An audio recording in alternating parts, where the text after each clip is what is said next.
প্রিয় সরকারি গোয়ালন্দ কামরুল ইসলাম কলেজের পৌরনীতি ও সুশাসন বিষয়ের শিক্ষার্থীবৃন্দ, তোমরা আমার শুভেচ্ছা গ্রহণ করো। আমি মোহাম্মদ আব্দুল্লাহ আউয়াল আজকে পৌরনীতি ও সুশাসন বিষয় থেকে অষ্টম অধ্যায়ের গণতন্ত্র ও জনমত এই বিষয়টি তোমাদের সামনে আলোচনা করব। প্রিয় শিক্ষার্থীবৃন্দ, আমাদের একদিনের আলোচনায় তোমরা ইতোমধ্যে নিশ্চয়ই জনমত সম্পর্কে, জনমতের ক্যারেক্টার, বৈশিষ্ট্য, উপাদান, ত্রুটি, বিচ্যুতি, সীমাবদ্ধতা বিষয়গুলো সম্পর্কে ওয়াকিবহাল হয়েছে। তাহলে দেখা যাচ্ছে যে জনমতের যে ধারণা, কেন জনমত একটি সমাজে, রাষ্ট্রে কেন এই জনমতের প্রয়োজন কি? এক কথায় যদি আমরা বলি, একটি দেশের গণতন্ত্র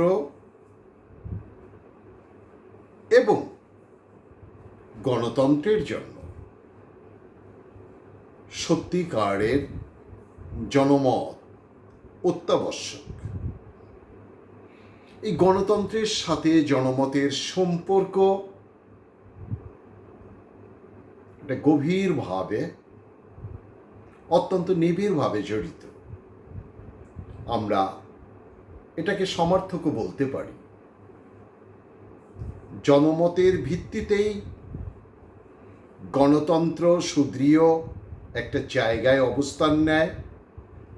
আবার সত্যিকারের গণতন্ত্র যদি সমাজে থেকে থাকে, তাহলে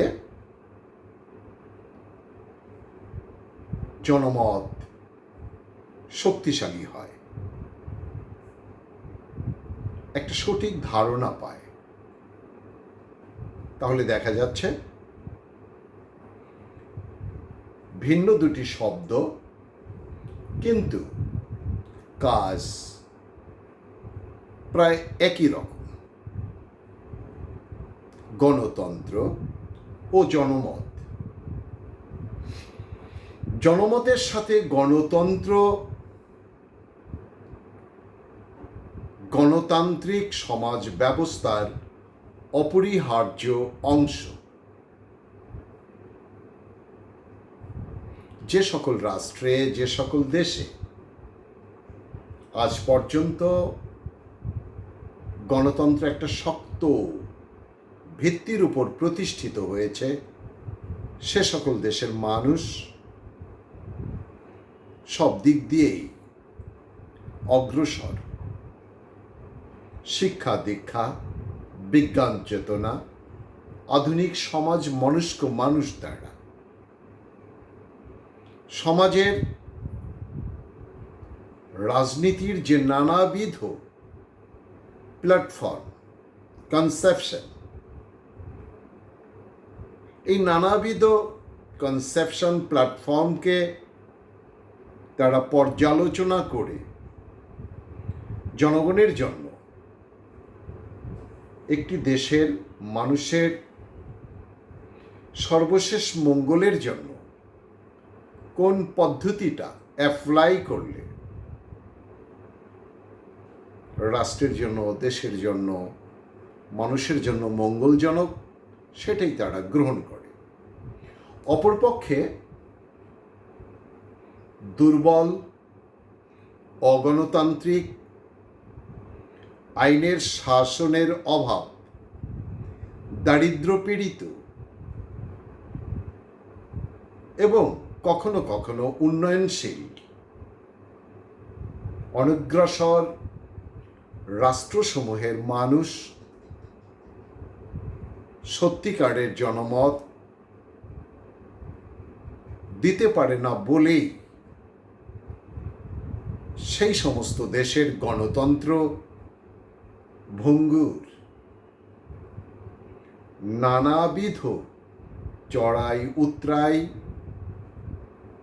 বাধা বিঘ্ন, এগুলো নিয়েই তাদের গণতন্ত্র। এবং এই সমস্ত দেশে গণতন্ত্রের সংগ্রাম, গণতন্ত্রের আন্দোলন যুগের পর যুগ, কালের পর কাল চলছে। এখন প্রশ্ন হলো, কোনটি আগে? আমরা একটি গণতান্ত্রিক সমাজ বিনির্মাণ করার জন্য কোনটি আগে নিয়ে অগ্রসর হতে পারি? প্রথমেই বলে নিচ্ছি, প্রিয় শিক্ষার্থীবৃন্দ, দেখো, গত ক্লাসে আমরা আলোচনা করেছি এডুকেশন, শিক্ষা। একটা স্লোগান আছে, শিক্ষা আনে চেতনা, চেতনাতেই বিপ্লব, রেভলিউশন। মানুষের মনোজগতের পরিবর্তন একমাত্র শিক্ষা দ্বারাই সম্ভব। কোনো অলৌকিক, কোনো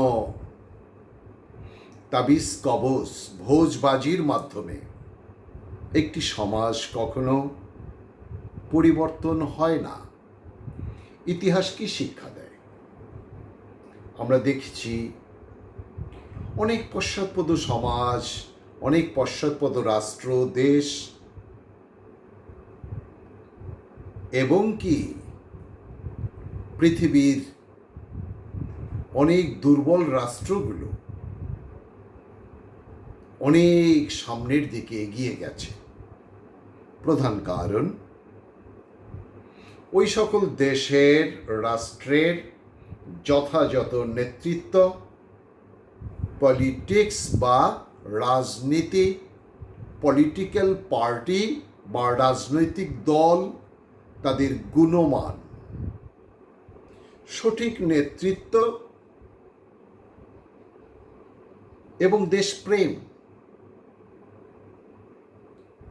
কঠিন কঠোর দেশপ্রেম সেই সমস্ত রাষ্ট্রকে নিম্ন স্তর থেকে একটা উন্নততর স্তরের দিকে নিয়ে গেছে। ইতিহাস সাক্ষী।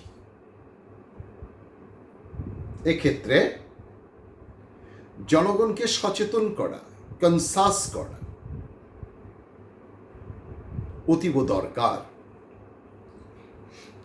পৌরনীতি এবং সুশাসন জনগণের, শিক্ষার্থীদের সচেতনতামূলক একটি সামাজিক বিজ্ঞান। যে জনগণ যত বেশি সচেতন হবে,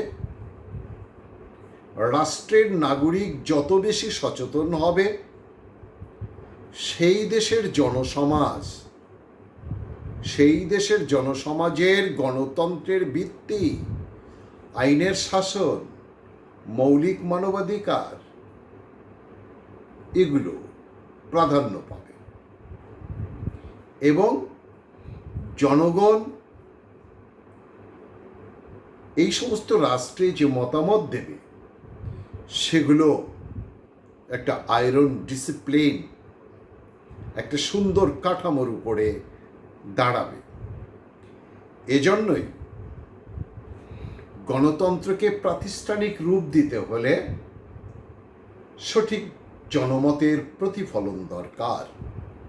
আর সঠিক জনমত প্রতিফলিত হতে পারে জনগণের শিক্ষা দীক্ষার মানোন্নয়নের মাধ্যমে। প্রিয় শিক্ষার্থীবৃন্দ, একটি জনপ্রিয় সরকার জনমতকে অনেক দূর এগিয়ে নিতে পারে এবং যার কারণেই জনপ্রিয় সরকার গণতান্ত্রিক হয়।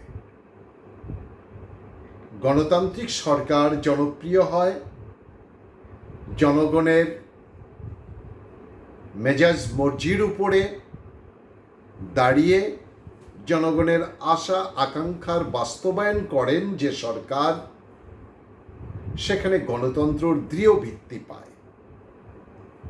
সেই সমাজের জনগণের চিন্তা চেতনাও অনেক উন্নত রুচির, রাজনৈতিক সংস্কৃতি অনেক ডেভেলপড। এজন্যই বলা হচ্ছে গণতন্ত্রের বিকাশের জন্য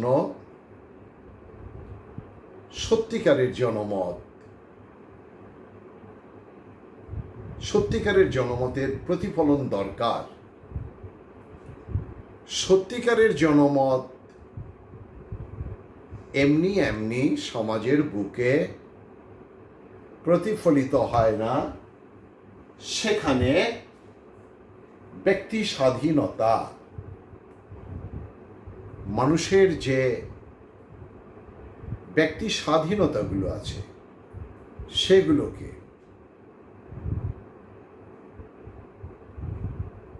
সেগুলোকে একটা শক্ত জায়গায় নিয়ে যেতে হয়। ব্যক্তি স্বাধীনতা, মৌলিক অধিকার, মানবাধিকার, মানুষের ব্যক্তিত্বের বিকাশ গণতান্ত্রিক সমাজেই সম্ভব। কথা বলার অধিকার সহ জীবন ধারণের অধিকার, মতামত প্রকাশের অধিকার, ভোট প্রদান করার অধিকার, নির্বাচনে প্রার্থী হওয়ার অধিকার, রাজনৈতিক দলের সভ্য হওয়ার অধিকার, কথা বলার অধিকার, মানুষের যে মৌলিক চাহিদাগুলো সেইগুলোর অধিকার, সবগুলো নিয়েই মানুষের ব্যক্তিত্বের বিকাশ ঘটে। আর যে সমাজে মানুষের ব্যক্তিত্ব পূর্ণভাবে বিকশিত হয়, তার চিন্তা চেতনা, মেজাজ মর্জি, তার মতামত সুন্দরভাবে প্রকাশিত হয়। আর এই সুন্দরভাবে প্রকাশিত হবার জন্যই সেই সমাজের গণতন্ত্র, ব্যাপকতর মানুষের গণতন্ত্র, সকল মানুষের গণতন্ত্র, মানুষের চাহিদা, মানুষের বেঁচে থাকার অধিকার, মানুষের সুন্দর জীবনের অধিকার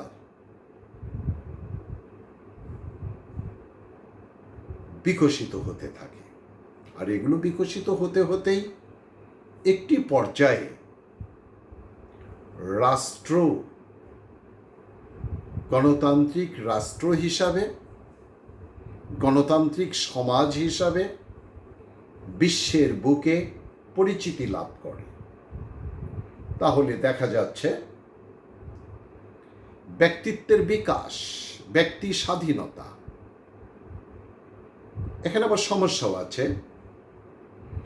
ব্যক্তি স্বাধীনতা বলতে যাচ্ছে তাই করার অধিকারকে বোঝায় না।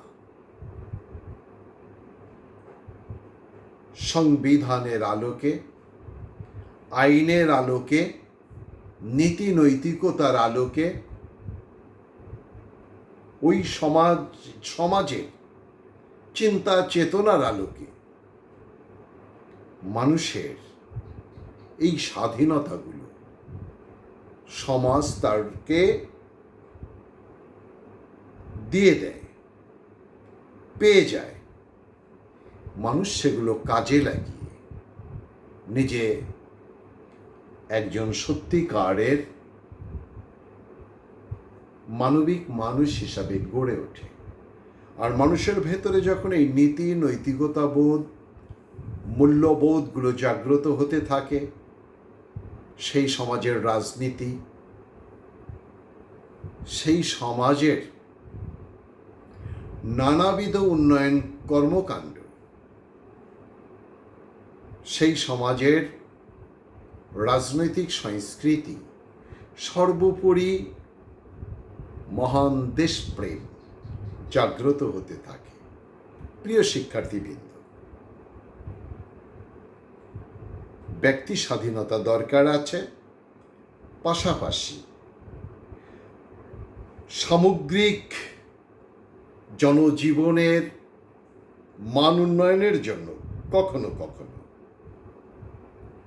এই সবার চিন্তা চেতনাকে একীভূত করে সামনের দিকে অগ্রসর হতে হয়।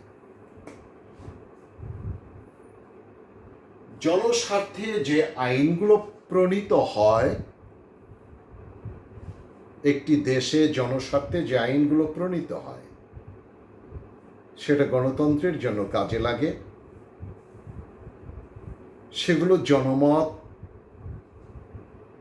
জনস্বার্থের এই আইনগুলো জনগণের ভেতর থেকে চলে আসে, যেগুলো গণতন্ত্রের জন্য অনেক বহুলাংশে দায়ী।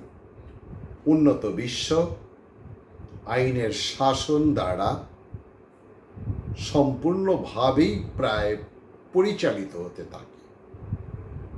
কিন্তু কতিপয় রাষ্ট্র, যে সকল রাষ্ট্র দুর্নীতি মুক্ত হতে পারেনি, সম্পূর্ণভাবে অনগ্রসর, জীবন ধারণের মান নিম্নগামী, নানাবিধ সমস্যায় জর্জরিত, সেখানে আইনের শাসন অনেক দুর্বল, গণতন্ত্র অনেক দুর্বল। এই জন্য উন্নততর জনমত গণতন্ত্রের জন্য পুরস্কার স্বরূপ।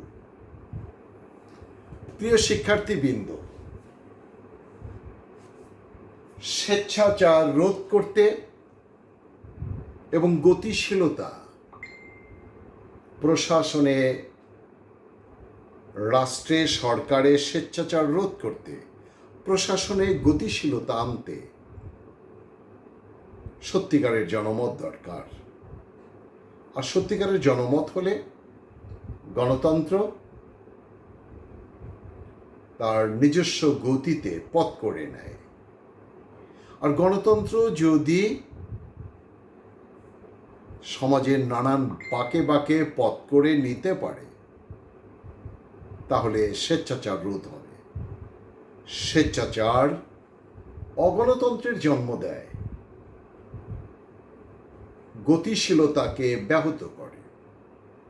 আর গতিশীলতা মানেই হচ্ছে প্রগতি, সামনের দিকে এগিয়ে যাওয়া। যে সমাজে গতি নেই, একটা সুন্দর মুভমেন্ট নেই, স্থবির, ভঙ্গুর, নিশ্চল, অথর্ব, সেই সমাজ অনেকাংশেই এবং কি অনেক ক্ষেত্রেই ব্যাপকভাবে পশ্চাৎপদ হয়ে থাকে। উন্নত বিশ্ব থেকে অনেক নিম্নগামী হয়ে থাকে তার নানাবিধ কর্মকাণ্ড। আমাদের এই গতিশীলতা, দুর্নীতি মুক্ত এবং স্বাধীন ও সার্বভৌম একটি রাষ্ট্রের যে আনুষঙ্গিক বিভিন্ন দিক আছে, সেগুলোকে প্রতিষ্ঠিত করে। দুর্নীতি একটি রাষ্ট্রের জন্য, একটি দেশের জন্য, একটি সমাজের জন্য ভীষণভাবে একটা ক্ষতিকর প্রবণতা। যে সমাজে গণতন্ত্র নেই, সেখানে দুর্নীতির ব্যাপকতা বেশি। যেখানে গণতন্ত্র শক্তিশালী, গণতান্ত্রিক শাসন ব্যবস্থা শক্তিশালী, সেই সমাজ অনেকটাই দুর্নীতিমুক্ত। স্বাধীন এবং সার্বভৌম রাষ্ট্রের জন্য একটি সুন্দর, স্বাধীন এবং সার্বভৌম রাষ্ট্রের জন্য জনমত এবং গণতন্ত্র ইতিবাচক ভূমিকা পালন করে। প্রিয় শিক্ষার্থীবৃন্দ, আমাদের আলোচ্য আজকের এই আলোচনায় জনমত এবং গণতন্ত্রের পথ চলা কতটুকু সম্ভব, নিশ্চয়ই তোমরা আমার এই আলোচনায়